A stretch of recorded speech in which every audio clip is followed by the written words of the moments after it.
안녕하십니까. 말년 목사입니다. 오늘은 사도행전 1장 20절 말씀을 읽어드리겠습니다. 시편에 기록되었으되 그의 거처를 황폐하게 하시며 거기 거하는 자가 없게 하소서 하였고, 또 일렀으되 그의 직분을 타인이 취하게 하소서 하였도다. 아멘. 이 말씀을 중심으로 악인의 형편이란 제목으로 말씀을 증거하도록 하겠습니다. 참 우리가 잘 알듯이 가룟 유다, 가룟 유다는 참 불행한 사람입니다. 예수님의 12제자 중 한 사람으로 선택이 되어서 참으로 참 영광스러운 그러한 위치에 있었는데, 그는 예수님을 배반함으로 비참하게 인생을 마치게 됩니다. 또한 그의 죽음 또한 비참한 죽음으로 그는 종말을 맞이하였습니다. 그의 결국에 대한 그 내용에 대해서는 시편 69편 25절을 인용해서 베드로는 그의 삶의 결말이 어떨 것인가, 그 종말에 대해서 이야기를 했습니다. 그의 거처로 황폐하게 하시고 거기 거하는 자가 없게 하소서. 이것이 바로 성경에 예언된 가룟 유다의 종말인 것입니다. 참으로 죄인의 종말을 보여주는 것이죠. 예수님을 배신한 결과는 참으로 비참한 인생으로 끝나고 말았습니다. 악인은 결국 그의 삶이 황폐하게 될 것이라는 거예요. 성도 여러분, 성도들이 이 세상에 살면서 때로는 이해 못할 일들을 많이 겪습니다.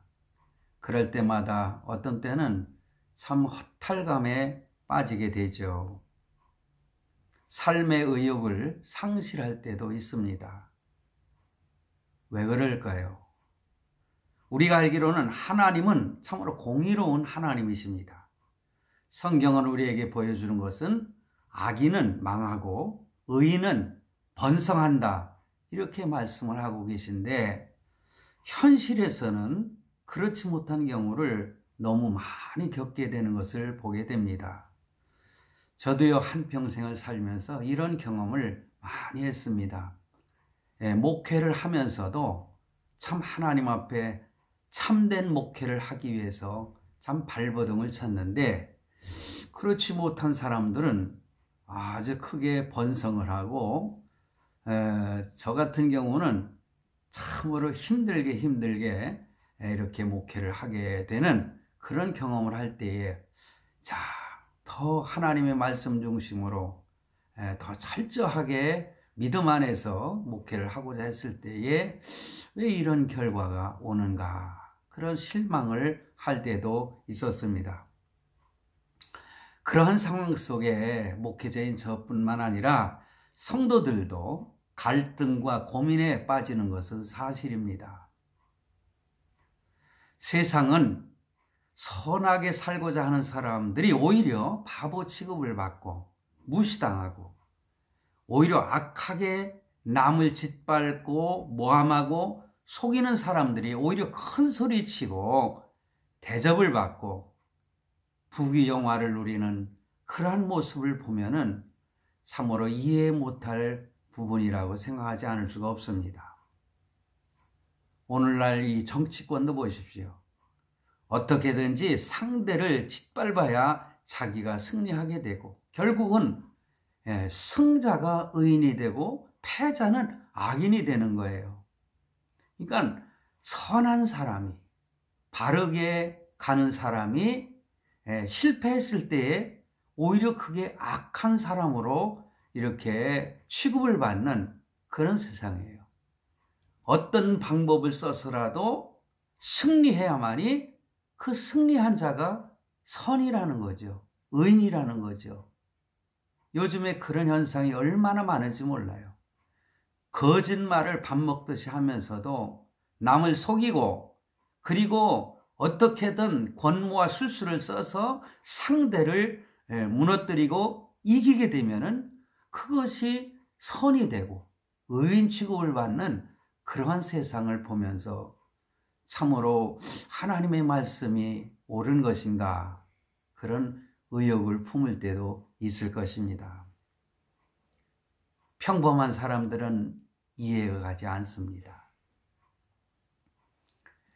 자, 그러면 또 성경은 어떤 말씀을 하는지 한번 보겠습니다. 하박국 선지자는 이러한 현실을 하나님께 기도했습니다.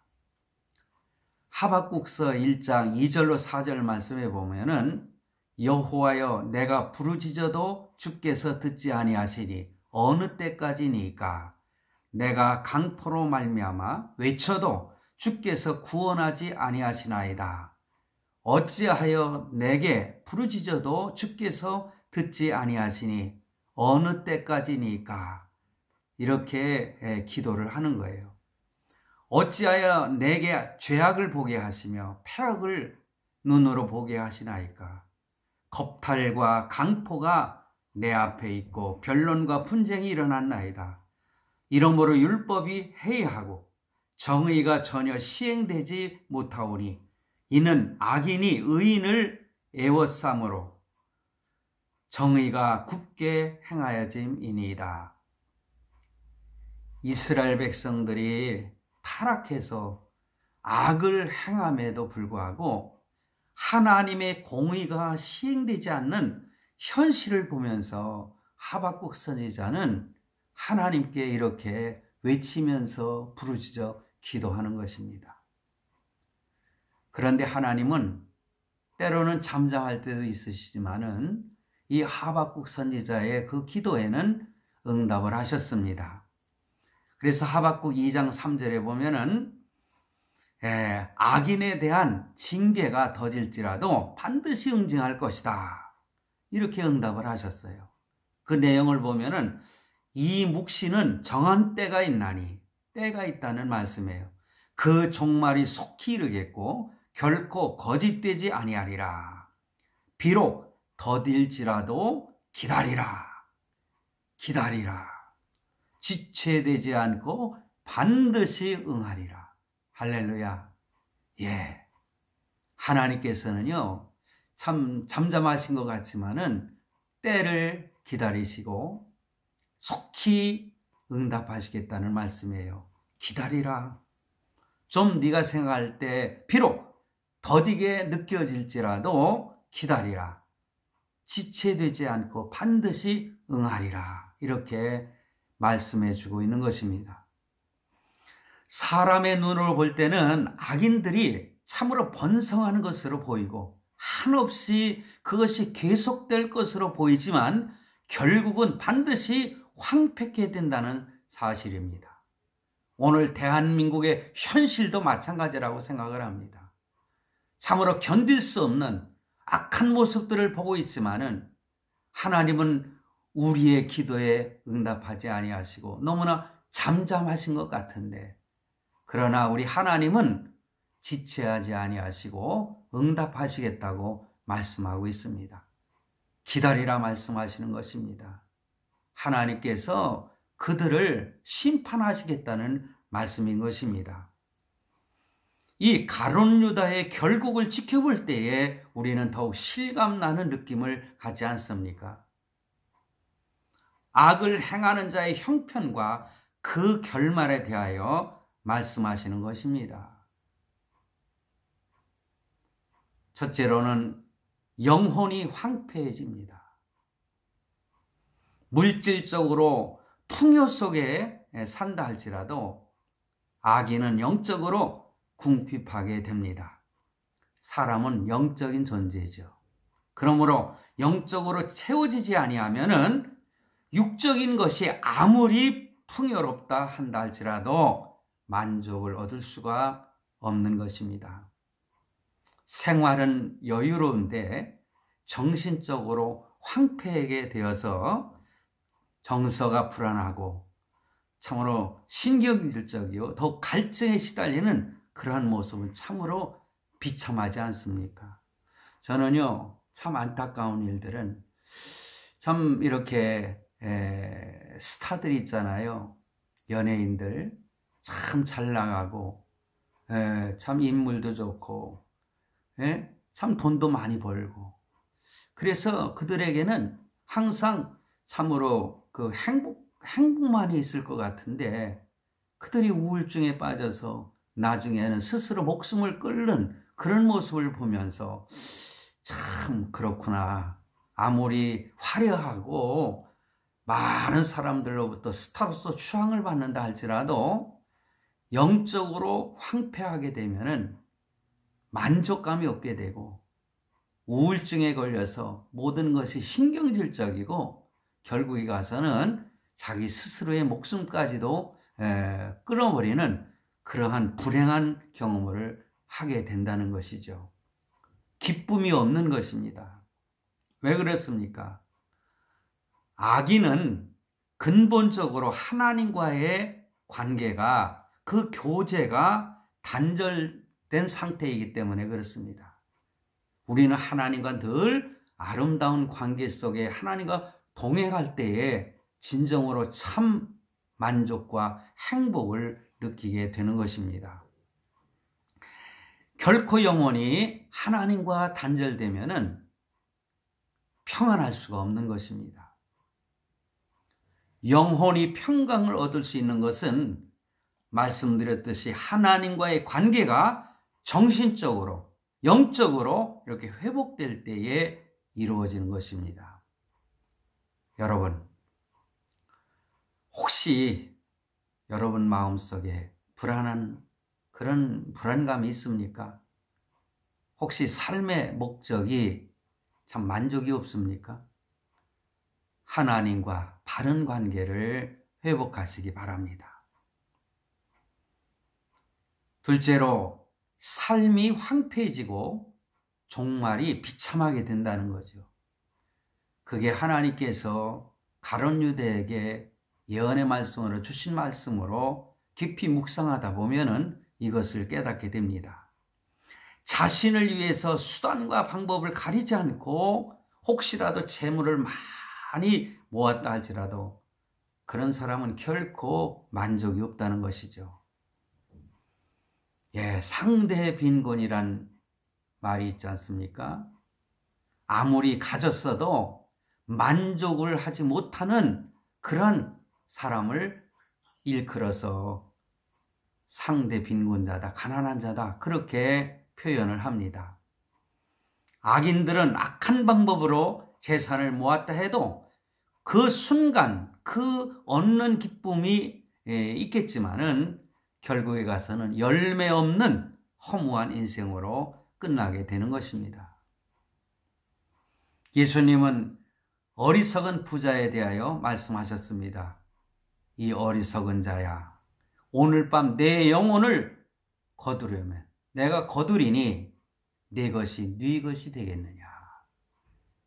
우리의 인생은요, 하나님께서 영혼을 순간 걷어가시면은 이 세상에 있는 모든 것은 아무것도 아닌 것입니다.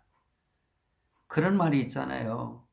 빈손으로 왔다 빈손으로 간다 이거죠. 공수래입니다. 공수거고. 그러니까는 우리는 빈손으로 왔어요. 근데 하나님께서 순간 그 영혼을 걷어가시면은 지금 내가 가지고 있는 것이 네 것이 되겠느냐, 그런 말씀이에요. 그러므로 세상 것에 너무 욕심을 부리지 말라는 것입니다. 오늘 사는 사람들에게 들려오는 하나님의 음성이라고 저는 생각합니다. 이 어리석은 자들아, 오늘 밤에 내가 내 영혼을 취하리니 내 것이 네 것이 되겠느냐. 언젠가는 황폐해지고 그의 결국은 하나님의 심판으로 끝나게 되는 것입니다. 악인은 하나님의 심판을 견디지 못한다고 말씀합니다. 그래서 시편 1장 5절로 6절 말씀 보면은 그들은 악인의 회중에 들지 못하고 망하게 된다고 말씀하고 있습니다. 악인이 갈 영원한 곳은 오직 지옥의 풀무불임을 우리는 꼭 기억하고 오늘 우리의 삶이 어떠한가를 뒤돌아볼 수 있는 우리가 되어야 될 줄로 믿습니다. 한 가지만 더 말씀을 드리겠습니다. 욥의 결론을 보십시오. 욥의 결말. 야고보 기자는 이렇게 말합니다. 보라, 인내하는 자를 우리가 복되다 하나니 너희가 욥의 인내를 들었고 주께서 주신 결말을 보았거니와 주는 가장 자비하시고 긍휼히 여기는 자신이라. 아멘. 야고보서 5장 11절 말씀이에요. 우리가 이해 못하는 부분이 욥의 형편이 아니었습니까? 그는 순전하고 정직하여 하나님을 경외하여 악에서 떠난 자라고 욥기서 1장 1절에 분명히 하나님은 선언하고 있습니다. 여호와께서 말씀하시기를 그와 같이 순전하고 정직하여 하나님을 경외하며 악에서 떠난 자가 세상에 없느니라. 이렇게 하나님은 욥에 대해서 1장 8절에 아주 칭찬하는 그러한 내용이 나오지 않습니까? 그러나 이게 웬일입니까? 욥기서를 읽어보면 여러분들은 내용을 잘 알겠습니다만은 하루아침에 그는 망하게 되죠. 크게 이해가 되지 않는 거예요. 자식을 모두 잃었고 재산도 모두 불타버리고 말았어요. 온몸에 악창이 나서 그는 참으로 처참한 모습으로 기와장으로 가려운 등을 막 이렇게 긁었다고 표현을 합니다. 그러고 있을 때에 아내의 구박도 받죠. 당신이 믿는 하나님이 어찌 당신한테 그렇게 행할 수가 있느냐. 하나님을 저주하고 죽으라. 이런 식으로 아내가, 사랑하는 아내가 참 오히려 비난을 하고 구박을 하는 그런 내용이 나오지 않습니까? 참 얼마나 비참합니까? 참 욥의 형편은 이렇게 말이 아니었습니다. 성도 여러분, 때로는 저와 여러분의 모습도 이와 같을 때가 있는 것입니다. 믿음을 지키고 선하게 정직하게 살고자 했을 때에 오히려 나에게 오는 것은 사람들의 비웃음과 조롱을 받을 때도 있습니다. 불의의 삭슬 취하지 않으려고 발버둥을 칠 때에 더 가난해지고 궁핍하여지는 것은 웬일입니까? 그러한 순간은 절망하기도 하고 낙심하게도 됩니다. 그러나 우리는 결코 어리석음에 빠져서는 안 되죠. 더욱 우리가 빠져들게 되면은 악인처럼 영적으로 더욱 황폐해지고 그 몰골도 더 비참해지는 것입니다.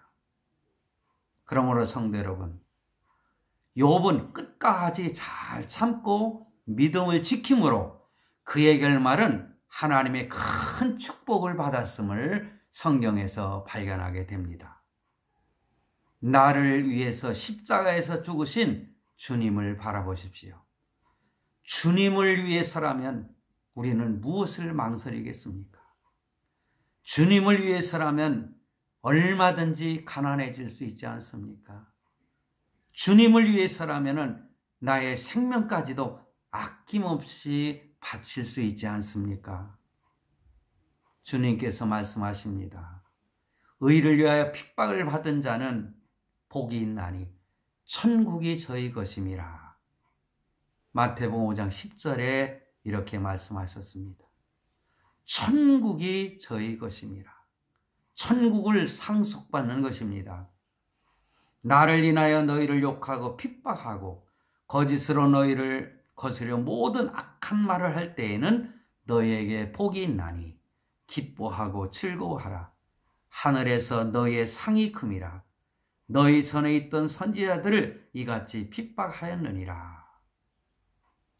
전에 있던 선지자들이 핍박을 당했지만 그들은 영원한 천국을 선물로 받지 않았습니까? 성도 여러분, 악인의 형통함을 우리는 부러워할 필요가 없는 것입니다.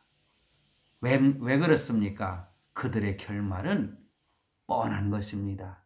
영원한 심판이요, 하나님의 저주만이 있는 것입니다. 성도 여러분, 우리에게 긍휼을 베풀어 주시는 하나님을 찬양합시다. 할렐루야, 감사합니다.